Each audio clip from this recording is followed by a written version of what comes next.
Marcus Grant stood just outside the glass doors of La Violetta, his breath catching as he watched his 10-year-old son Elijah shift from one foot to the other. The streetlights painted long shadows across the pavement, and Marcus felt a knot, worry tighten in his chest. He adjusted the collar of his designer coat and took a deep breath. Tonight mattered more than any board meeting or high-stakes deal. Tonight, he had promised Elijah something different, a chance to feel at home in the world, even if it was just for an hour. Elijah Grant stayed close to his father, his small hand tucked into Marcus's suit pocket. He wore his favorite navy sweater, the one with tiny silver stars stitched across the front. Marcus had chosen it carefully. Elijah loved anything that reminded him of the sky or of music. Music, after all, had once brought light into the boy's life. Before the diagnosis, before the silent days stretched long and empty, Elijah had played the violin with joy. Now, his bow sat untouched on a shelf at home, gathering dust and memory, inside the bistro. The air smelled of fresh bread, roasted garlic, and soft candle wax. White linen napkins lay folded beside gleaming silverware. A gentle murmur of conversation mixed with the low, warm notes of the violin duo in the corner.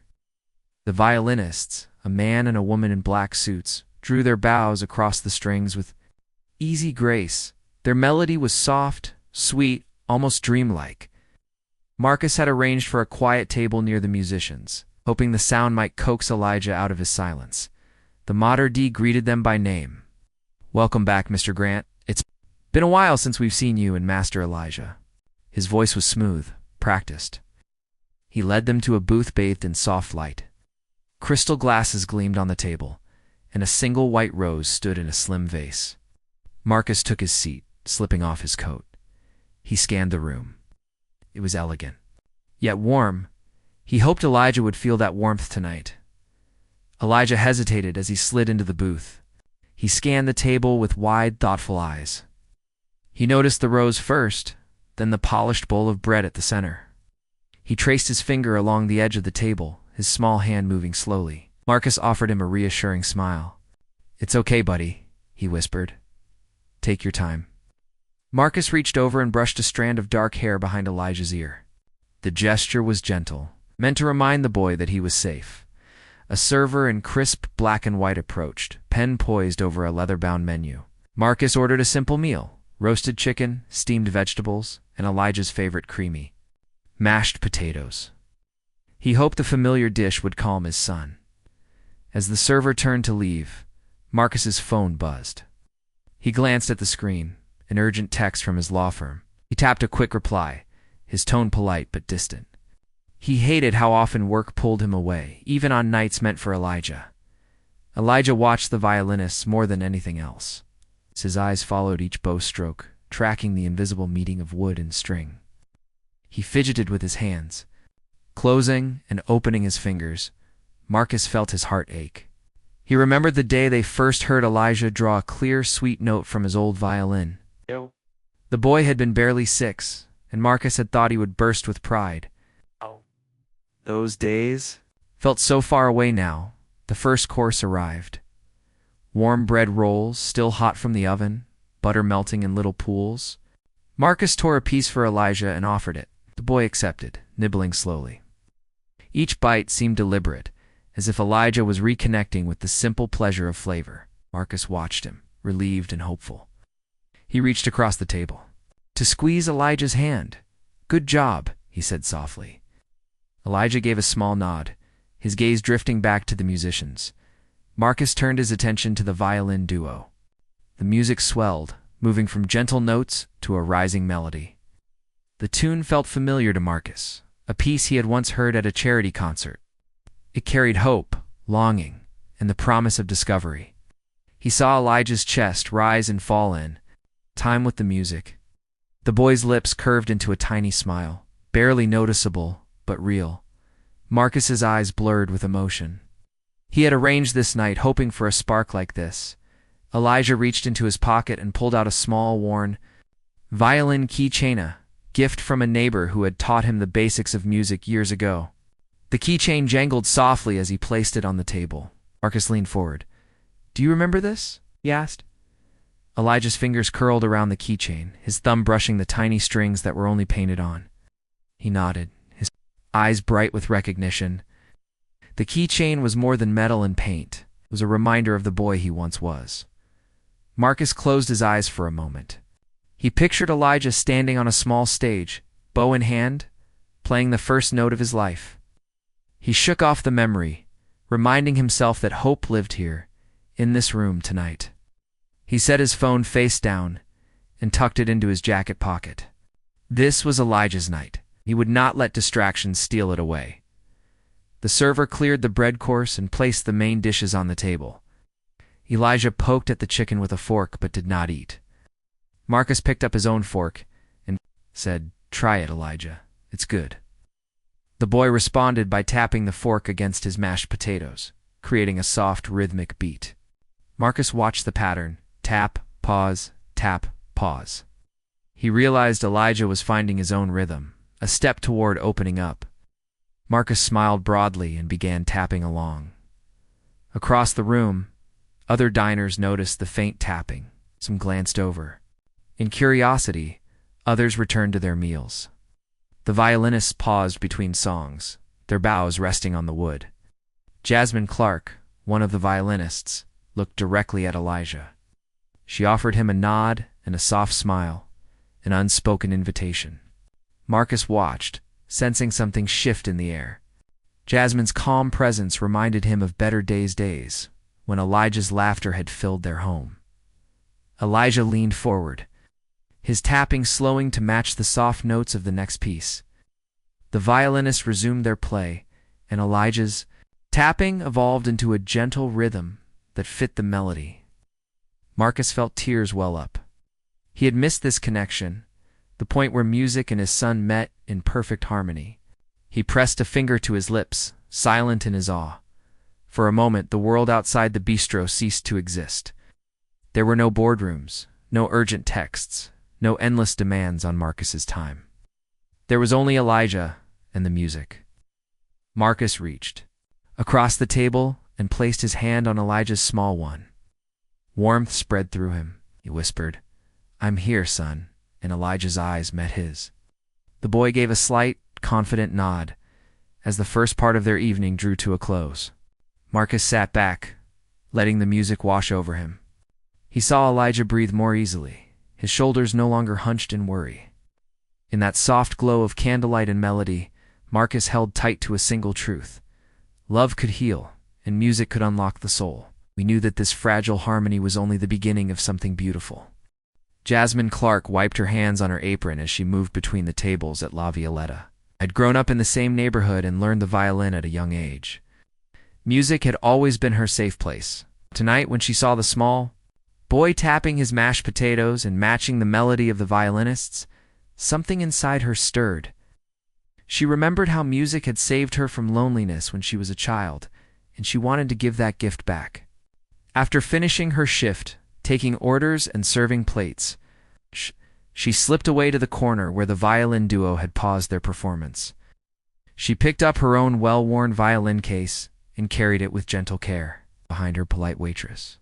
Smile. She felt a soft thrill. This was her chance to make a difference, not just to serve food, but to share her love for music. Marcus Grant sat at the table, leaning back and watching his son. Elijah sat forward, eyes shining as he listened to the soft strains of violin notes. Marcus noticed Jasmine stand behind the violinists, unseen by most diners, her gaze fixed on Elijah. He wondered what she was planning, but he trusted her, had seen her kindness in the way she handled plates and greeted guests. He nodded silently. To himself, let her try.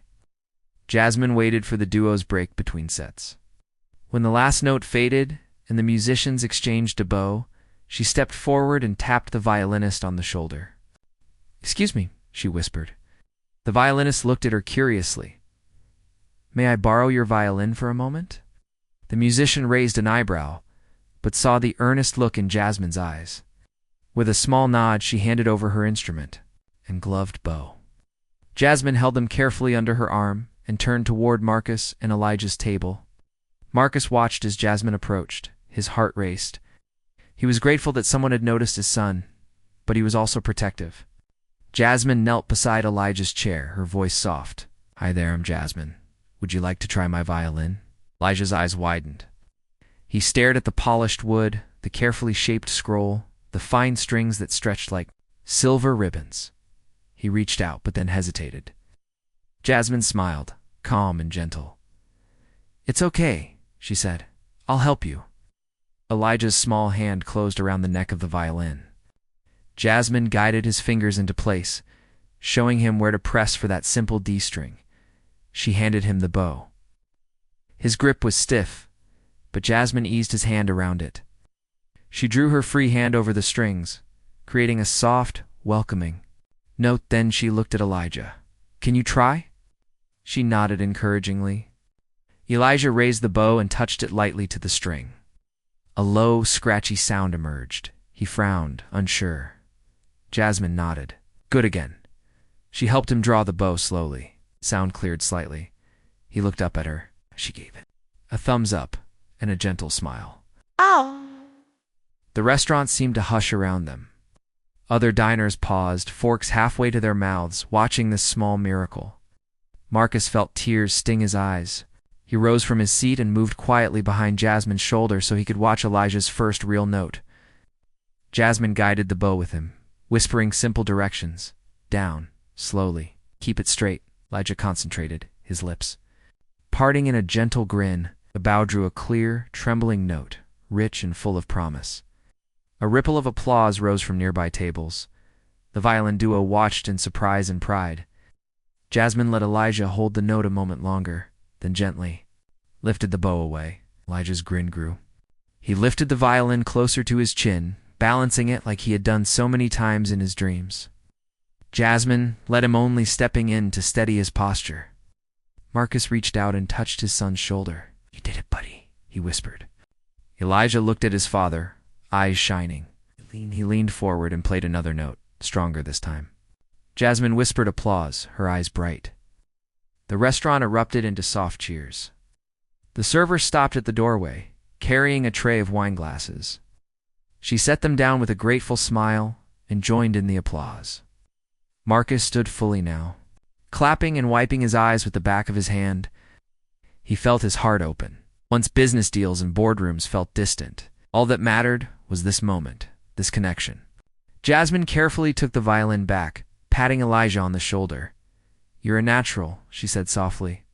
She knelt and whispered to him, "Keep playing, okay? Music is in you." Elijah watched her, his small face serious but joyful. He tapped the violin under his chin, as if testing its weight, then looked back at the violinists. They nodded, inviting him to join their next piece. Marcus cleared his throat and called to the violin duo. "Could we hear that song again?" Son would love to follow along. The musicians exchanged glances, then resumed their seats. Jasmine handed Elijah the violin again and stepped back, watching with pride. As the music began, Elijah drew the bow across the strings. His first attempts were uneven, but each note rang true. I found the rhythm, matching his strokes to the melody. The restaurant's lights seemed to dim around them, leaving only the glow of music. Diners held their breath, families leaned closer, staff paused their tasks. In that hush, Marcus realized how fragile hope could be and how powerful. A single act of kindness. When the song ended, tears filled Marcus's eyes. He rushed around the table and knelt beside Elijah. He wrapped his arms around him, careful not to press the violin too hard.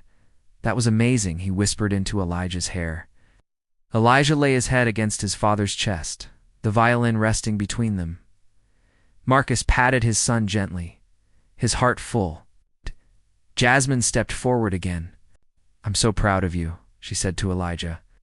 Then she turned to Marcus. "He did wonderfully. He has real talent." Marcus reached for his wallet and offered Jasmine his business card. "Please, let me thank you properly. My foundation supports music therapy. I'd like you to lead a program for children like Elijah." Jasmine hesitated, surprised. She'd never asked for anything, only the chance to help. But she accepted the card with a nod and a quiet thank you. The rest of the dinner passed in a soft glow. Marcus and Elijah ate slowly, but neither seemed to mind. Elijah's laughter, when it came, was light and musical.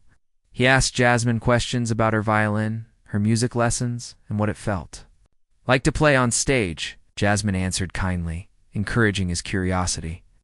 Marcus listened, gratitude overflowing. By the time dessert arrived, vanilla panna cotta with fresh berries, Elijah was back to his usual playful self. He tapped out little tunes on the table, humming softly. Marcus felt a warmth he had not known in months. Of slowing down, of making time for these gentle moments.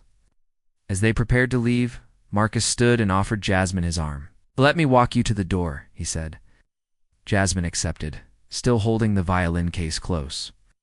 Together they walked through the dining room, and every head turned in respect.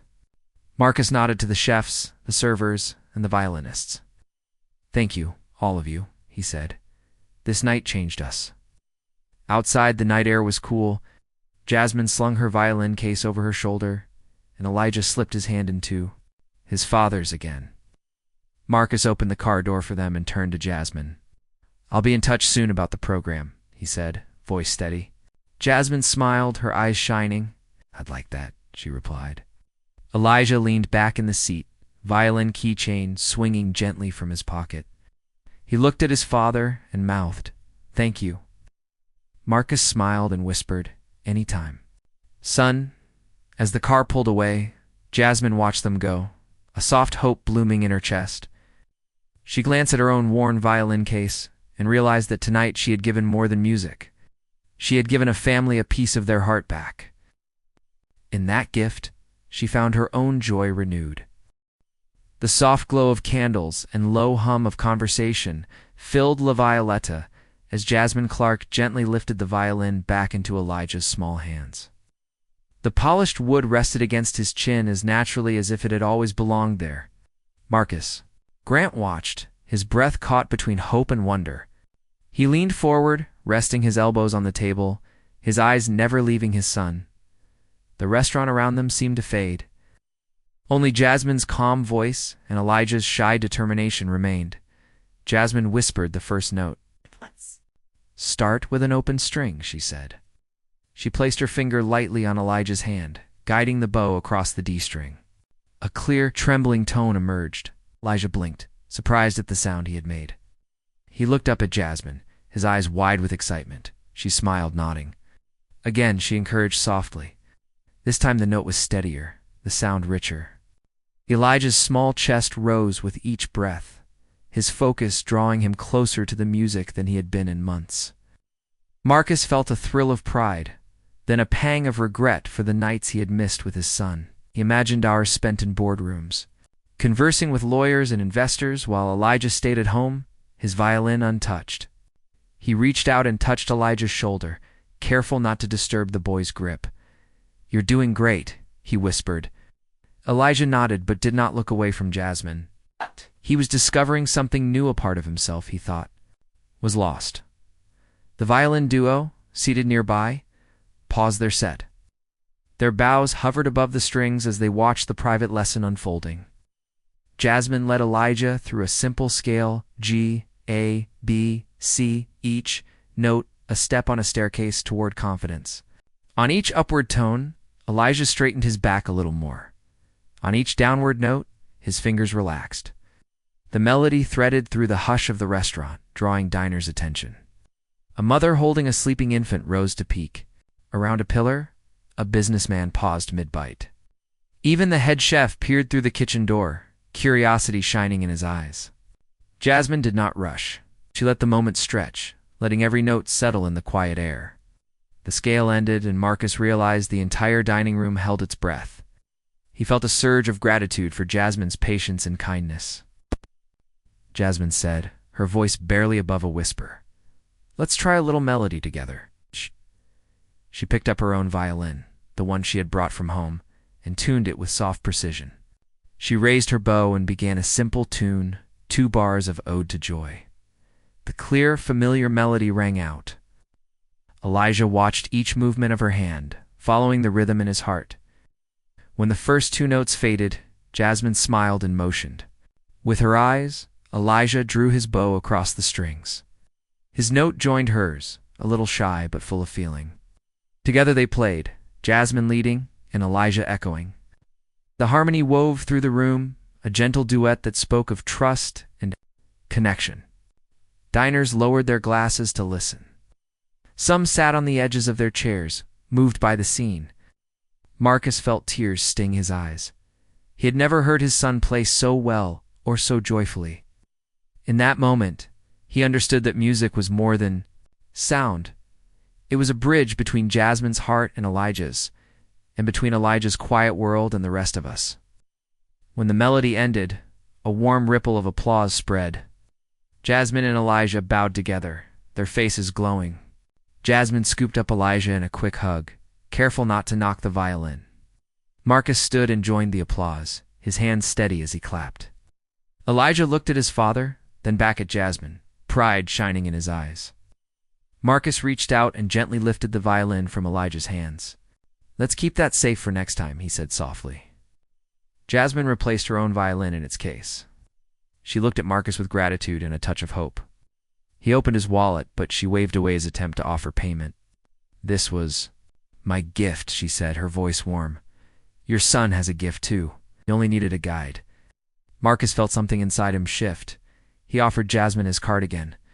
"Please," he said, "let me know if you ever need support for your music. I want to help you help others." Yes.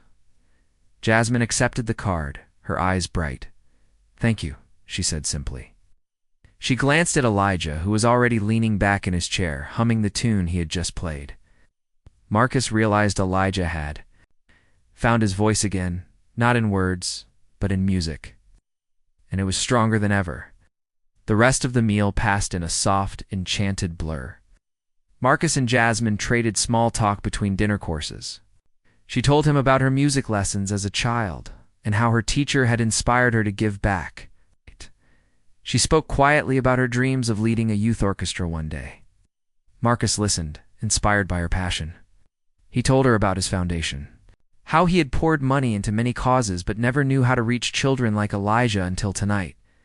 Elijah ate slowly, taking small bites of dessert vanilla panna cotta drizzled with berry sauce. Between spoonfuls, he asked Jasmine how to hold the bow more lightly, and she demonstrated again, guiding his hand.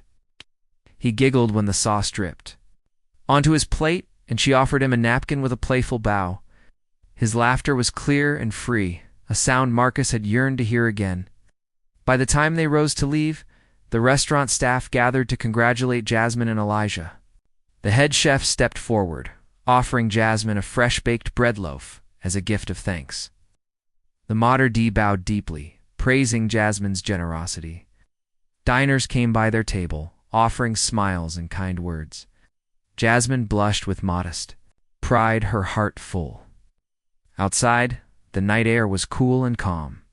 Marcus opened the car door for his son and Jasmine, his mind racing with plans. He turned to Jasmine. "I meant it," he said, "about the program. I want you to lead music sessions for children with special needs. My foundation will fund it." Jasmine hesitated, then nodded. "I would love to," she said. "I know how much music can heal." Elijah climbed into the car, violin keychain. In hand, he pressed it against his heart and looked at Jasmine. She gave him a thumbs up. Marcus closed the door and slid into the driver's seat. He glanced back at Elijah. How do you feel, buddy?" Elijah's smile was wide and bright. "Happy," he said, and then added quietly, "I want to play more." On the drive home, the city lights blurred past. Elijah dozed off, violin keychain still clutched in his fist. Marcus glanced at Jasmine in the passenger seat.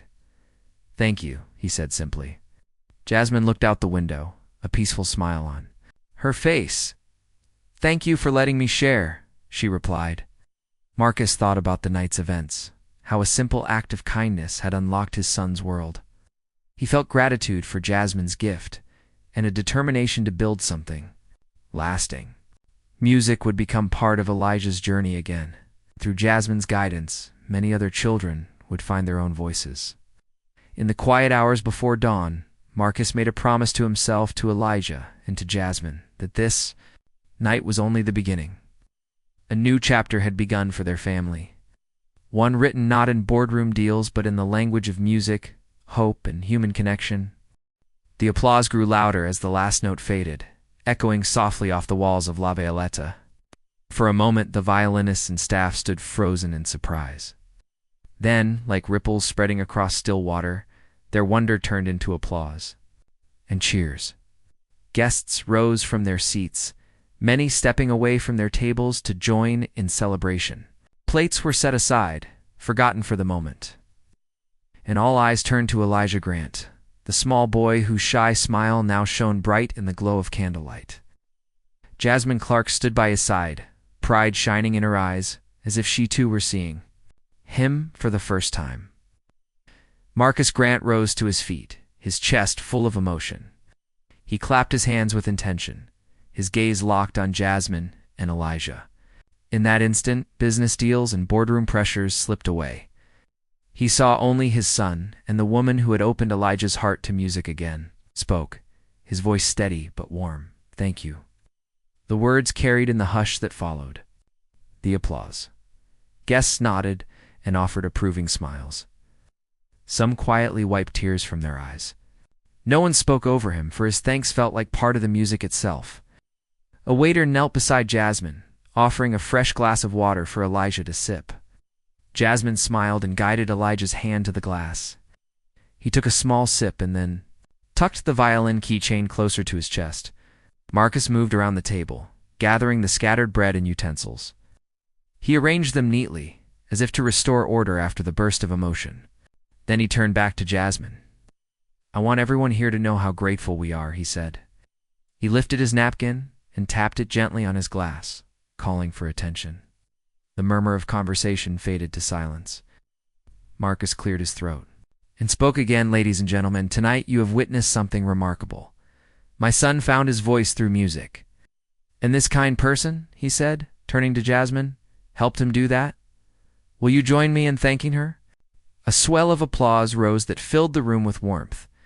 Jasmine blushed, her cheeks soft pink under the lights. She bowed her head in gratitude, her violin case resting beside her. Some guests rose from their tables to shake Jasmine's hand. Others offered kind words. "You are a hero," one woman said softly. "Thank you for sharing your gift," another added. Jasmine accepted each comment with grace, her eyes shining. She had never imagined such gratitude when she first decided to share her violin. Now, surrounded by strangers who felt like friends, she felt a deep sense of belonging. The energy in the room shifted. It was no longer just a restaurant, but a space of shared joy and human connection. Elijah looked around, his small face alight. He nodded at the guests, his smile growing, lifted the violin keychain and waved it gently, as if he understood the depth of the moment. Jasmine knelt beside him and whispered, "You did that too." Elijah's eyes met hers, and he nodded again, his confidence clear. He seemed to stand a little taller, as if he knew this was only the first of many performances. The violin duo returned to their instruments, but now they played with renewed inspiration. Their music swelled and dipped, guiding the room back to peaceful conversation. Diners exchanged stories of the moment, smiling at one another. Plates were cleared and fresh courses arrived with gentle precision. The soft glow of the candles mingled with the soft glow of hearts opened by kindness and talent. For Marcus, every note felt like a promise that Elijah's future held more music, more joy. As dessert was served, Marcus and Jasmine talked quietly. He asked about her own journey as a musician, and she spoke of childhood lessons and the teachers who believed in her. She told him how she had saved her pennies to buy her first violin, and how she practiced in secret after her shift. Marcus listened, struck by her dedication, realized her talent was a gift to share with the world, not just hidden in a corner of the restaurant. He reached for his phone and made a quick note, arrange meeting with Foundation Director about Jasmine's music program. Elijah finished his panna cotta, then tapped his spoon lightly on the plate, humming a little tune. Children at nearby tables stopped to listen. Some walked over shyly to ask for lessons. Jasmine invited them back to the corner after her shift. Marcus watched, his heart full. He saw the spark of possibility not only in Elijah, but in a child who might one day pick up a violin. He thought of the countless children who needed someone to guide them, to help their voices be heard. The night drew to a close. Jasmine packed away her own violin, carefully setting each piece in its case. Elijah slid off his chair and stood beside her, watching. Marcus rose and offered Jasmine his jacket. "Let me walk you out," he said. Jasmine smiled, touched by the gesture. Together they walked through the dining room, the staff and guests offering final waves of farewell. The maître d' handed Jasmine a small bouquet of flowers, and the head chef offered a handwritten note. "Thank you for reminding us why we love music." Outside, the night air was cool and soft. Marcus opened the car door and helped Elijah inside. Jasmine stood by as Marcus poured out praise. "You were wonderful tonight," he said. "You've changed my son's life." Jasmine shook her head. "He changed mine," she replied quietly. Marcus stepped back, watching her. He handed her his card one more time. "Call me," he said simply. "We have much to plan." Elijah leaned forward in the back seat and whispered, "Thank you." Jasmine waved and blew him a kiss. Marcus closed the door and slipped into the driver's seat. The car pulled away, headlights disappearing into the calm streets. Behind them, the lights of La Violetta glowed like a beacon, a place where music and kindness had come together to create something beautiful. Marcus glanced at his son in the rearview mirror. Elijah held his violin keychain tightly, eyes heavy with sleep, but shining with promise. Marcus felt tears prick his eyes. He reached back and squeezed his son's shoulder. "We're just getting started, buddy," he whispered. Elijah smiled sleepily and nodded. Outside, the city hum continued, but inside the car, there was only the quiet echo of applause still ringing in their hearts. In the weeks after that unforgettable evening at La Violetta, life began to change for Marcus, Elijah, and Jasmine in ways they had never imagined. Marcus sat at his large oak desk in his home office, sunlight streaming through the tall windows.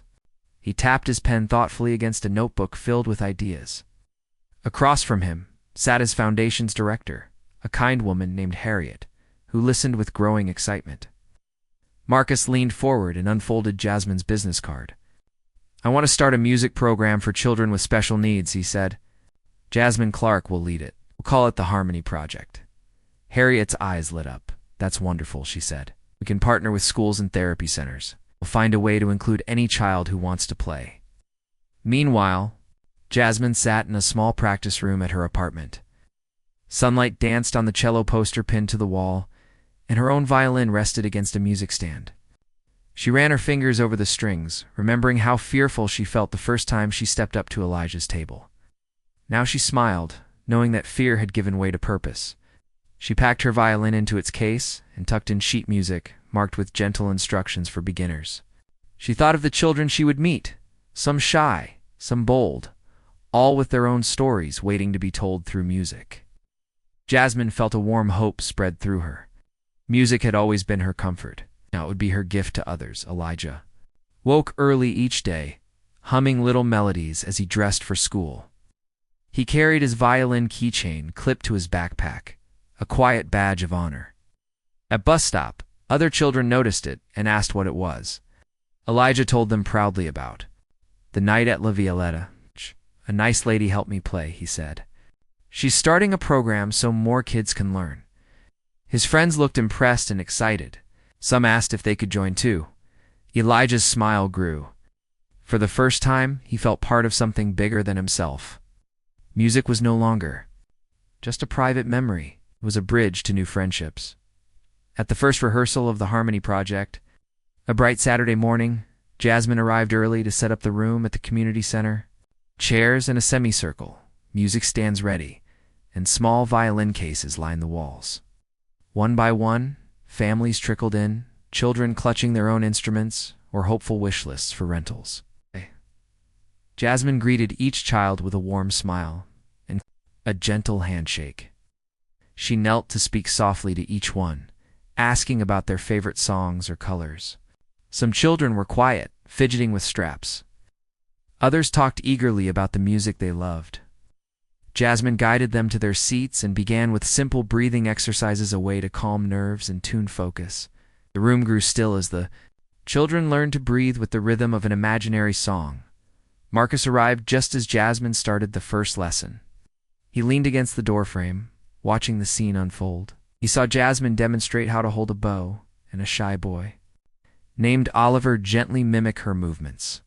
He saw a young girl, Mia, tap her foot in time to the imaginary beat. He saw Elijah, standing a little apart, eyes bright, offering help to another boy who struggled to grip his violin. Marcus felt his chest fill with pride. Ow. The program was more than he had hoped for. It was a place where children like Elijah and others could feel safe, supported, and inspired by music's magic. Over the next few months, the Harmony Project grew. Weekly sessions filled the community center's schedule. Jasmine enlisted volunteer musicians or friends from the local orchestra, a piano teacher, and even the original violin duo from La Violetta. Each brought their own gift: gentle encouragement, stories of stage nerves, and tips for finding joy in every note. Families shared stories of progress: a girl who spoke her first word after playing a simple scale, a boy who learned to look people in the eye when introducing himself, and countless children who found calm and happiness in the steady pull of a bow across strings. Jasmine organized small recitals where the children could play for their parents. Each performance met with warm applause and joyful tears. One evening, a local newspaper reporter attended a recital at the community center. She wrote an article titled "Harmony Project: How a Waitress and a Billionaire Are Changing Children's Lives Through Music." The article featured photos of Jasmine,